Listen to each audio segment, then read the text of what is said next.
Hey guys, Free here. Welcome back to another Retro Adventures. Because at the end of another week, the end of another poll, we've got a very comfortable win for Divided Assets for Shadowrun. Now we'll cover this on the tabletop in a wee second, and as usual I'll be back at the end of the video with some other channel related stuff and some other poll related stuff. But before I do that, I'd like to take a moment to talk about my Patreons, who this week I've been told no to never make a deal with the dragon. Now these are wonderful people who help support the channel and make all of this possible, so I'd like to thank them from the absolute bottom of my heart. Their efforts are so much appreciated. But if you'd like to join them and help support the channel, or you'd like to see these videos a week early, or you'd like to see one of the many Patreon exclusive videos we put up over there, or one of the other levels of patronage we've got, then the Patreon's in the description down below. If you check it out, it'd be very much appreciated.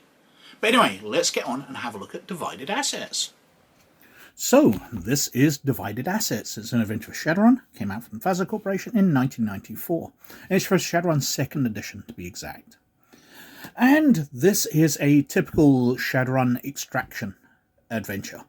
The players are set in to extract somebody from corporate control for a different corporation, and of course, it being Shadowrun, the players get screwed over. However, the way they get screwed over is absolutely unique. It's very, very different to anything I've seen. While in many adventures players get screwed over, they won't get paid, or they're blamed for something which they never did, or they're being set up to be blamed for something they did do. In Divided Assets, they are left in a very weird situation, which I won't spoil. Now we'll have a look at the back cover, and then we'll delve inside. So, Divided Assets. The corps own a piece of everything. To the corporations, everything's an asset to be charted, inventoried, and maintained. Everything is accounted for, even people. What happens when a particular asset, namely an 8-year-old boy, becomes a pawn in a messy piece of corporate extraction? That's up to the Shadowrunners to decide. Unfortunately, all the firepower and magic in the world won't help solve the problem. Divided Assets is a Shadowrun adventure for use with the Denver box set, although it can be adapted to other locales, and Shadowrun 2nd edition rules. Well, first of all, the setting doesn't make a huge amount of difference. You could set this wherever. It's just trying to sell the Denver box set.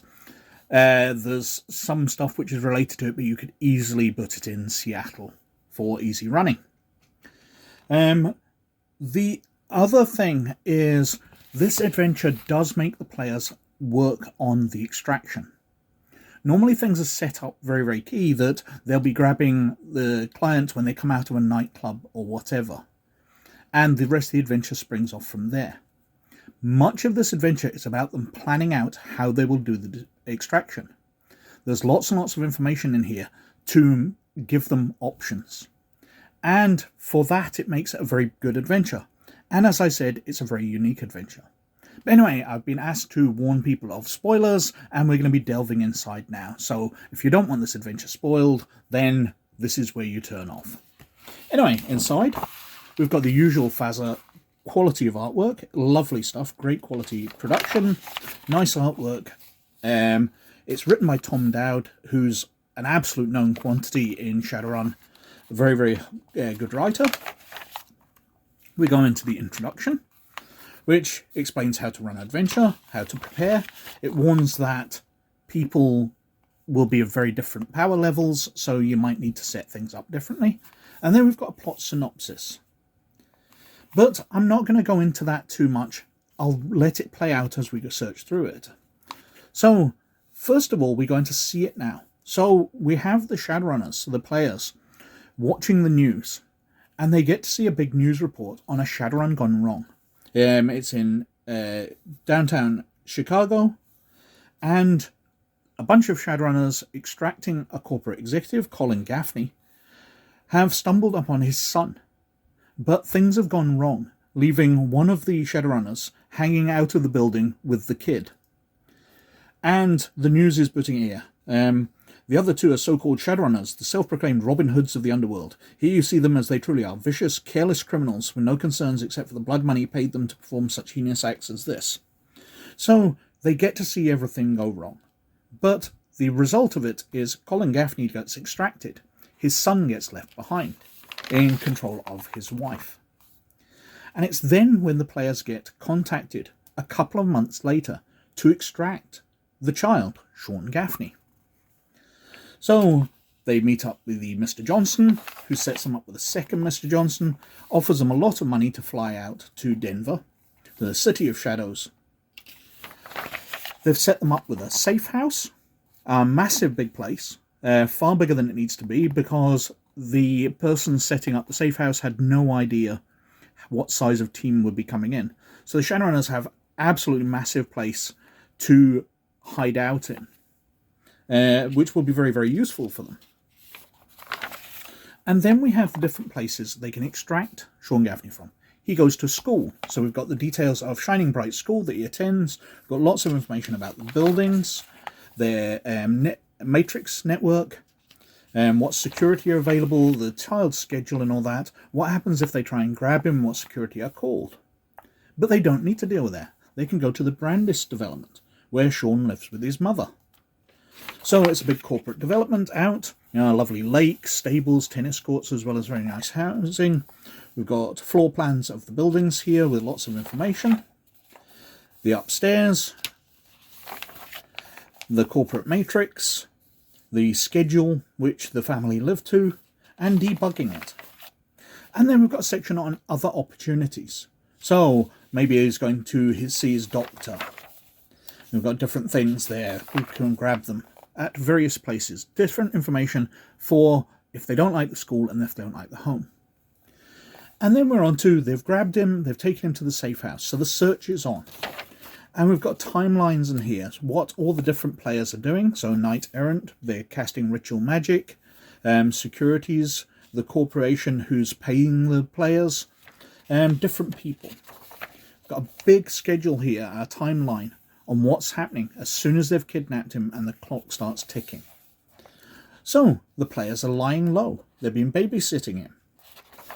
And this is where things are interesting in a role-playing point of view rather than combat, because they're trying to interact with this child. Now, you're supposed to play Sean as scarred, because he was being extracted with his father, and his father just said, leave him behind. So he feels hurt that his dad didn't want him. He was obviously caught up, hanging out a building, Shadowrunners shooting guns and things, and he's now being confronted with more Shadowrunners. So we've got a situation where the players can try different things. Sean has an unrecognised potential in the area of computer-generated music. They've got to hang around for 6 days. So lots of role-playing as they befriend this child. He's the innocent in this situation. And then it all goes wrong. The players get paid, and they're told, that's it. The mission that they were a part of is just over. They've been paid off, they have to go home. What would we do with the boy? There are no instructions. So the players have to decide what they're going to do. Are they going to send him home to his mum? Are they going to send him off to his dad? Are they going to involve people, the media? Are they going to put him with one of them? And they've got their own different ideas that the adventure obviously tries to cover. And that's the adventure. It goes wrong because they're left holding a kid who everybody's looking for. They're wanted. But they did the job. They've been paid for it. It's just they've got to make the decision now. We've got picking up pieces and karma awards, and then we've got all the research they could do. So we've got legwork, researching different people and the information they'll find out. Lots and lots of that. The corporation's involved. We've got the cast of Shadows, so different characters in it. Anna Coleridge Gaffney, Sean Gaffney, his stats. We've got their car. Lots of other vehicles that can be involved in it. So lots and lots of stats here, fleshing it out. Average corporate security deckers. We've got handouts. The event timeline laid out. A map of Denver downtown area, and a layered matrix system, so some extra rules to handle air decking around that. And that's the adventure. It's fairly simplistic. There's a lot goes into laying out how they're going to do the extraction of Sean Gaffney, how they're going to kidnap him. But the adventure just kind of comes to an end. they're paid, the mission's over, here's your money, oh, you've got a kid, what are you going to do with that? And it's the players who have to make their minds up, having found out and hopefully befriended this kid. So there's a lot of role-playing involved in here to make the players actually care about this kid rather than just dumping him back in the situation he came from, to try and do their best, to be good people for a change. So that was Divided Assets, and some really good stuff in there. Handling an extraction in a unique way and putting loads of decisions in the player's hands from the extraction itself to the finale of the adventure. Great stuff. And that won the poll this week with a very comfortable 36% of the vote, a full 10% ahead of the second place, which was Old Soldiers Never Die for the Star Trek role-playing game, which came out on 26%. Behind that on 25% was Caravans of Mars for Space 1889. And way back behind was Vulture Warriors of Dimension X for Paranoia, which came in on only 13%. With a title like that, it certainly deserved to do better, but sadly not this time. But it's in my collection, so I'll be covering it at some point. Now they're all wiped out the poll, and we're going back to a retro RPG poll. And first up, we've got Magic of Magnamund for the Lone Wolf role-playing game from Mongoose Publishing, and it came out in 2006. And as this sounds, it's a source book for the Lone Wolf role-playing game covering magic. Now, the Lone Wolf role-playing game is a D20 based system, so this is going to be similar to Dungeons & Dragons, which is only right because Magnamund started off as Joe Dever's campaign in Dungeons & Dragons way back in the 70s and 80s. So it'll be interesting to see how they've handled magic differently, or whether it is just magic as normal for Dungeons & Dragons.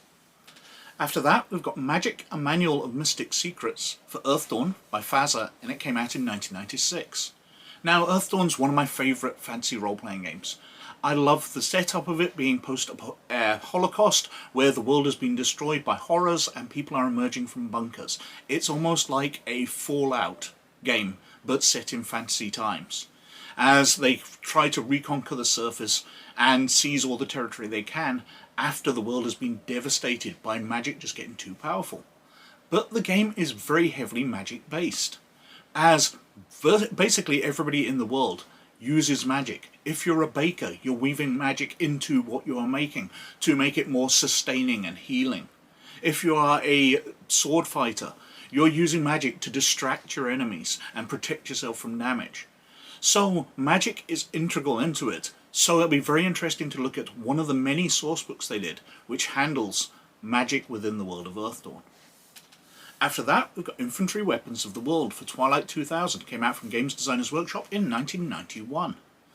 Now, this is a equipment book. We've covered very similar for Twilight 2000, but this is the second edition version of it, where they started wrapping stuff in with for Dark Conspiracy. So not only is the Twilight war weapons of the year 2000, there's also sci-fi ones such as laser weapons and all that, so it makes a very interesting compilation. It'll be fascinating to look through. And finally, we've got Field Report Extrasolar Colonies for Trinity from White Wolf in 1998. And Trinity is a fascinating role-playing game. I don't think it became massively successful, but it was definitely a spin-off from White Wolf, getting away from the world of darkness and into science fiction. And the way they released the source books were much thinner, so you could buy lots of them at a lower price and flesh out your world, rather than just paying for one booklet, which covered a massive amount of stuff, which you weren't perhaps interested in all of it. They created these smaller books, so this is only a dozen or 2 pages long. It's much smaller than most source books, but it'd be great to look through and see what they've put in that. And what else have we been up to?